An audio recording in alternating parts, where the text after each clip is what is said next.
Bollywood ನಟ ರಣವೀರ್ ಸಿಂಗ್ ಇದೀಗ ದೊಡ್ಡ ವಿವಾದದ ಕೇಂದ್ರ ಬಿಂದುವಾಗಿದ್ದಾರೆ. ಗೋವಾದಲ್ಲಿ ನಡೆದ ಅಂತಾರಾಷ್ಟ್ರೀಯ ಚಲನಚಿತ್ರೋತ್ಸವದ ವೇದಿಕೆಯಲ್ಲಿ ಅವರು ದೈವ ಸಂಪ್ರದಾಯವನ್ನ ಅನುಕರಿಸುವ ಸಂದರ್ಭ ದೈವವನ್ನ ಫಿಮೇಲ್ ಗೋಸ್ಟ್ ಎಂದರೆ ಹೆಣ್ಣು ದೆವ್ವ ಅಂತ ಉಲ್ಲೇಖಿಸಿದರು.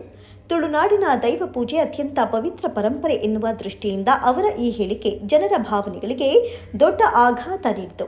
ವಿಡಿಯೋ ವೈರಲ್ ಆದ ಕ್ಷಣದಿಂದಲೇ ಟೀಕೆಯ ಅಲೆ ಶುರುವಾಯಿತು. ರಣವೀರ್ ಸಿಂಗ್ ನಂತರ ಕ್ಷಮೆ ಕೇಳಿದ್ರು. ನಾನು ಯಾವುದೇ ಧಾರ್ಮಿಕ ಸಂಪ್ರದಾಯವನ್ನ ಅವಮಾನಿಸುವ ಉದ್ದೇಶ ಹೊಂದಿರಲಿಲ್ಲ ಅಂತ ಸ್ಪಷ್ಟಪಡಿಸಿದ್ರು ಕೂಡ ಜನರ ಅಸಮಾಧಾನ ತಣ್ಣಗಾಗಲಿಲ್ಲ.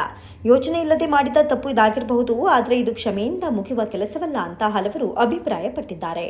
ಈ ಘಟನೆಯ ನಡುವೆಯೇ ಬೆಂಗಳೂರಿನ ವಕೀಲ ಪ್ರಶಾಂತ್ ಮೇತಲ್ ಅವರು ಹೈಗ್ರೌಂಡ್ಸ್ ಪೊಲೀಸ್ ಠಾಣೆಯಲ್ಲಿ ರಣವೀರ್ ಸಿಂಗ್ ವಿರುದ್ಧ ಅಧಿಕೃತ ದೂರು ಸಲ್ಲಿಸಿದ್ದಾರೆ.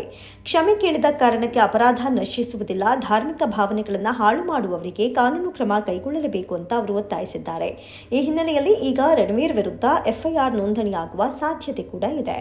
ಇದರಿಂದ ರಣವೀರ್ ಸಿಂಗ್ ನಟನೆಯ ದುರಂಧರ್ ಚಿತ್ರದ ಮೇಲೂ ಈ ಪರಿಣಾಮ ಬಿದ್ದಿದೆ. ಈಗಾಗಲೇ ಸಿನಿಮಾ ಬಗ್ಗೆ ಹೆಚ್ಚಿನ ಚರ್ಚೆ ನಡೀತಾ ಇತ್ತು. 3 ಗಂಟೆ 36 ನಿಮಿಷಗಳ ದೀರ್ಘ ಅವಧಿ ಮತ್ತು ಮಿಶ್ರ ಪ್ರತಿಕ್ರಿಯೆಗಳು ಚಿತ್ರಕ್ಕೆ ತಲೆನೋವು ತಂದಿದ್ವು. ಇದಕ್ಕೆ ಈಗ ರಣವೀರ್ ಸಿಂಗ್ ವಿವಾದವು ಸೇರ್ಕೊಂಡಿದ್ದು, ಚಿತ್ರ ಬಿಡುಗಡೆಗೂ ಮುನ್ನವೇ ನಕಾರಾತ್ಮಕ ವಾತಾವರಣ ನಿರ್ಮಾಣವಾಗಿತ್ತು. ಬಾಕ್ಸ್ ಆಫೀಸ್ ಮೇಲೆ ಇದು ಪರಿಣಾಮ ಬೀರಬಹುದೇ ಎನ್ನುವಂತಹ ಆತಂಕ ನಿರ್ಮಾಪಕರಲ್ಲಿ ಕಾಣಿಸ್ತಾ ಇದೆ. ಇದರಲ್ಲಿ ಮೂಲ ಪ್ರಶ್ನೆ ಏನು ಅಂದ್ರೆ, ರಣವೀರ್ ಸಿಂಗ್ ಮಾಡಿದ್ದು ಜಾಣತನದ ಅವಮಾನವೇ ಅಥವಾ ರಿಷಬ್ ಶೆಟ್ಟಿ ಅವರ ಅಭಿನಯವನ್ನ ಹೊಗಳುವ ಉತ್ಸಾಹದಲ್ಲಿ ಮಾಡಿದ ತಪ್ಪೆ ಅನ್ನೋದು. ದೈವ ಪೂಜೆಯ ಸಂಪ್ರದಾಯದ ಗಂಭೀರತೆಯನ್ನ ಅವರು ಅರಿತುಕೊಳ್ಳದೆ ಮಾತನಾಡಿರುವ ಸಾಧ್ಯತೆ ಹೆಚ್ಚು. ಆದರೆ ಇದು ಜನರ ನಂಬಿಕೆ, ಭಾವನೆ, ಸಂಸ್ಕೃತಿಗೆ ನೇರ ಸಂಬಂಧ ಹೊಂದಿರುವ ವಿಷಯವಾದ್ದರಿಂದ ಅವರ ಹೇಳಿಕೆ ತಪ್ಪಾಗಿಯೇ ಜನರಿಗೆ ತೋರಿದೆ. ರಣವೀರ್ ಘಟನೆಯ ನಂತರ ಕ್ಷಮೆ ಕೇಳಿರುವುದು ಶ್ಲಾಘನೀಯವಾದರೂ ಅವರ ಹೇಳಿಕೆಯಿಂದ ಗಾಯವಾದದ್ದು ಕ್ಷಮೆಯಿಂದ ಮಾತ್ರ ಸರಿಯಾಗುವುದಿಲ್ಲ ಅಂತ ಕೆಲವರು ಹೇಳಿದ್ದಾರೆ. ಮತ್ತೊಂದು ವಲಯ, ಅವರು ಉದ್ದೇಶಪೂರ್ವಕವಾಗಿ ಅವಮಾನಿಸಲಿಲ್ಲ, ಕ್ಷಮೆ ಕೇಳಿರೋದ್ರಿಂದ ವಿಷಯ ಇಲ್ಲಿ ಮುಗಿಬೇಕು ಅನ್ನುವ ಅಭಿಪ್ರಾಯ ವ್ಯಕ್ತಪಡಿಸಿದೆ.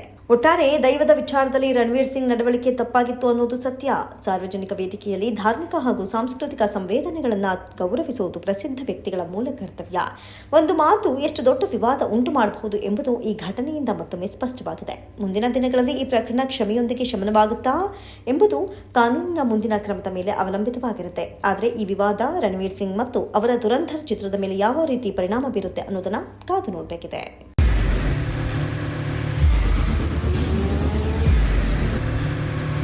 ಪ್ರಜಾಮಾರ್ಗ ನ್ಯೂಸ್, ಇದು ಜನಸಾಮಾನ್ಯರ ಧ್ವನಿ. ನಮಸ್ಕಾರ.